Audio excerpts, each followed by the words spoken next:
வணக்கம் அன்பு மக்களே. இந்த பதிவில் நாம் பார்க்க இருப்பது மீனத்தில் செவ்வாய் பயிற்சியில் தனுசு மகரம் ராசி வாரியான கணிப்புகள் பற்றி விரிவாக பார்ப்போம்.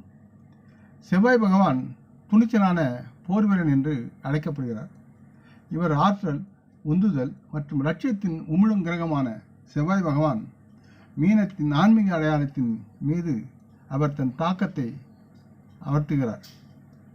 இது மீனத்தில் இந்த மாற்றத்தின் போது பிரார்த்தனைகள் மற்றும் ஆன்மீக நோக்கங்கள் நோக்கி ஜாதகர்கள் மாறுவதற்கான களத்தை மீனத்தில் இந்த செவ்வாய் சஞ்சாரத்தின் போது ஆன்மீகம் தொடர்பான முன்னேற்றம், அது சார்ந்த கூடுதல் பயணங்களை ஜாதகருக்கு அமைத்து தருகிறது.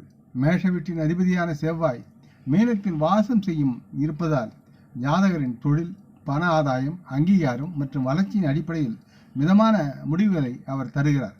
மீனத்தில் செவ்வாய் அமர்வது ரேக்கி போன்ற சிகிச்சையின் நடைமுறைகளை பின்பற்றுவர்களுக்கு ஒரு சிறந்த இடமாக பார்க்கப்படுகிறது. மீனத்தில் செவ்வாய் இந்த சஞ்சாரத்தின் போது நீண்ட தூர பயணங்கள் மற்றும் வெளிநாட்டு இடமாற்றம் போன்ற பலவற்றை ஜாதகர்களுக்கு கொடுக்கிறது. ஜாதகர்களுடைய பிரார்த்தனையில் அதிக நம்பிக்கை மற்றும் அது தொடர்பான முன்னேற்றம் இந்த பயணத்தின் போது சாத்தியமாகிறது. மீனத்தில் செவ்வாய் பயிற்சியில் தனுசு மகரம் ராசி வாரியான கணிப்புகள் பற்றி விரிவாக நாம் இப்பதிவில் பார்ப்போம். தனுசு ராசி மக்களுக்கு செவ்வாய் 12 மற்றும் 5ஆம் வீட்டிற்கு அதிபதியாக இருக்கிறார். மீனராசியில் இந்த செவ்வாய் பயிற்சி சஞ்சாரத்தின் போது 4வது வீட்டை அவர் ஆக்கிரமிக்கிறார். மேற்கூறிய காரணிகளின் விளைவாக நீங்கள் நேர்மறையான விளைவுகளை கவனிக்கலாம் மற்றும் சாதகமான சூழ்நிலைகளை அனுபவிக்கலாம். இந்த காலகட்டம் தங்களுக்கு பதவி உயர்வு மற்றும் சம்பள உயர்வு போன்ற தொழில் முன்னேற்றத்துக்கு ஏற்ற தருணங்களை உங்களுக்கு முன்வைத்து நலமுடன் முன்னேறலாம். இருப்பினும் இத்தகைய நன்மைகள் தாமதத்திற்கு சில நேரங்கள் உட்படலாம்.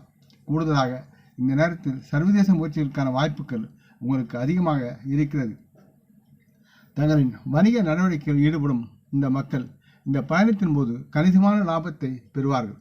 வியாபாரத்தில் தற்செயலான நிகழ்வுகள் குறிப்பிடத்தக்க நிதி ஆதாயங்களுக்கு உங்களுக்கு வழிவகுக்கும். மேலும் தனுசு ராசி மக்கள் இந்த காலகட்டத்தில் தங்களின் போட்டியாளர்களுடன் திறம்பட போட்டியிடுவதற்கும் தங்களின் திறன்களை வெளிப்படுத்துவதற்கும் குறிப்பிடத்தக்க சூழல் சார்ந்து தங்களின் திறனை வெளிப்படுத்த வேண்டும் என்றே புரிந்து செயல்பட வேண்டும். தனுசு ராசி மக்களுடைய நிதி ரீதியாக பொருளாதாரம் சார்ந்து நாம் பார்க்கும்போது நீங்கள் ஒரு நல்ல நேரத்தை காண்பீர்கள். இதன் காரணமாக தனுசு ராசி மக்கள் தங்களின் பணத்தை குவிப்பதற்கும் சேமிப்பதற்கும் நல்ல நிலையில் சூழல் வந்து கொண்டு இருக்கிறது. இந்த பயிற்சி வெளிநாடு செல்வோருக்கு சாதகமாக இருக்கிறது மற்றும் அவர்களுக்கு அதிர்ஷ்டம் நிறைந்த பலன் நிறைந்த ஒரு சாதகமான நலனை அவர்கள் பெற்று நலமுடன் வாழ்வார்கள். தனுசு ராசி மக்கள் தங்கள் வாழ்க்கை துணையுடன் நல்ல உறவை பெற்று வளர்த்து கொள்ள முடியும். இதனால் இந்த தனுசு ராசி மக்கள் வாழ்க்கையில் ஒரு தரத்தை பராமரிக்கிறார்கள் என்ற புரிதல் அவர்களுக்கு இருக்கும். ஒரு அற்புதமான உறவின் காரணமாக உங்கள் துணையுடன் நல்லதொரு பிணைப்பை பராமரிக்கும் நிலையில் நீங்கள் இருப்பீர்கள். இந்த தனுசு ராசி மக்களுடைய ஆரோக்கியம் நன்றாக இருக்கிறது. அதே நேரத்தில் தந்தையின் உடல் நலத்திற்காக அதிக பணம் செலவழிக்க வேண்டிய சூழலும் இருக்கிறது. எது எப்படி இருக்கணும், வியாழக்கிழமைகள் சிவபெருமானுக்கு அபிஷேகங்கள் செய்து தட்சிணாமூர்த்தியை வியாழக்கிழமைகளில் வழங்கி வருவது உங்களுடைய கோரிக்கைகள் யாவும் நிறைவேறும். அடுத்து மகர ராசி மக்களுக்கு செவ்வாய் 4வது மற்றும் 11வது வீட்டின் அதிபதியாக இருக்கிறார் மற்றும் இந்த செவ்வாய் பயணத்தின் போது தற்சமயம் 3வது வீட்டில் அவர் வாசம் செய்கிறார். மேற்கூறியவற்றின் காரணமாக மீனத்தில் செவ்வாய் சஞ்சரிக்கும் போது இவர்களின் வளர்ச்சியில் மகர ராசி மக்களுடைய வளர்ச்சியில் சிக்கல்கள் மற்றும் தடைகளை நீங்கள் எதிர்பாராததை காணலாம். இந்த நேரத்தில் மகராசி மக்களுடைய மனதில் நிறைய எதிர்மறையான எண்ணங்கள் மனதில் மேலோங்கி இருக்கும். இதன் காரணமாக இவர்களால் நன்றாக பிரகாசிக்க முடியாது மட்டுமல்லாமல் மற்றும் தங்கள் லட்சியங்களை எளிதில் பூர்த்தி செய்ய முடியாமல் சிரமப்படுவார்கள். இதற்கு உங்களின் வசதியின்மை ஒரு காரணமாகும் அல்லது உங்களுடைய சோம்பல் ஒரு காரணமாக இருக்கும் என்று புரிந்து நீங்கள் செயல்பட வேண்டும். மகராசி மக்களுடைய தொழில் முன்னணியில் இது ஒரு மிதமான நேரமாக இருக்கும் மற்றும் இதன் காரணமாக உங்களை உயர்ந்த குறிப்பில் நிரூபிக்கும் நிலையில் நீங்கள் இல்லாமல் இருக்கலாம். இந்த பயணத்தின் போது பணிக்கான அங்கீகாரம் உங்களுக்கு எளிதில் கிடைக்காமல் போகலாம். மேலும் இது உங்களுக்கு கவலையை மனதில் ஏற்படுத்தி உங்களை அது சார்ந்த ஒரு அழுத்தத்தை மனதில் கொள்வீர்கள். இது தேவையற்றது. காலங்கள் செல்ல யாவும் சரியாகும் என்பதை உணர்ந்து நீங்கள் உங்கள் வேலையில் ஆர்வமுடன் செயல்பட வேண்டும் என்று கேட்டுக்கொள்கிறேன். மகராசி மக்களுடைய இந்த செவ்வாய் பயணத்தின் போது நீங்கள் வியாபாரம் செய்கிறீர்கள் என்றால் நீங்கள் உங்கள் வியாபாரத்தை வளர்ப்பது சிக்கல்கள் மற்றும் நடைமுறை தடைகளை சந்திக்க நேரிடும். மேலும் நீங்கள் அதிக லாபம் பெற முடியாத நிலையில் இருப்பீர்கள். நீங்கள் லாபம் மற்றும் நஷ்டம் இரண்டையும் சரிசமமாக அனுபவிக்கக்கூடிய சூழலும் இருக்கிறது. மற்றும் உங்கள் வணிகத்தை நிர்வகிப்பது இந்த நேரத்தில் சற்று கடினமாக இருக்கலாம். போதிய பண பற்றாக்குறையாக கூட இதற்கு ஒரு காரணமாகலாம். முதலீடற்ற வியாபாரம் சரியாக அமையாது என்பதை உணர்ந்து செயல்படுங்கள். மகராசி மக்களுடைய நிதி ரீதியாக இந்த செவ்வாய் போக்குவரத்து சாதகமாக இருக்காது என்று அறிந்து செயல்பட வேண்டிய சூழல் இருக்கிறது. மேலும் வளர்ந்து வரும் குடும்ப பொறுப்புகள் காரணமாக நீங்கள் சந்திக்க வேண்டிய செலவுகள் நிறைய இருக்கிறது. அதிக செலவு காரணமாக சேமிப்புக்கு சாத்தியமில்லை.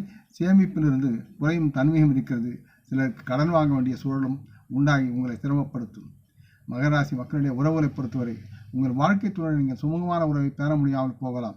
மேலும் உங்களுக்கு அதிக வாக்குவாதங்கள் இதில் உண்டாகி உங்களை மன வருத்தம் செய்யும்.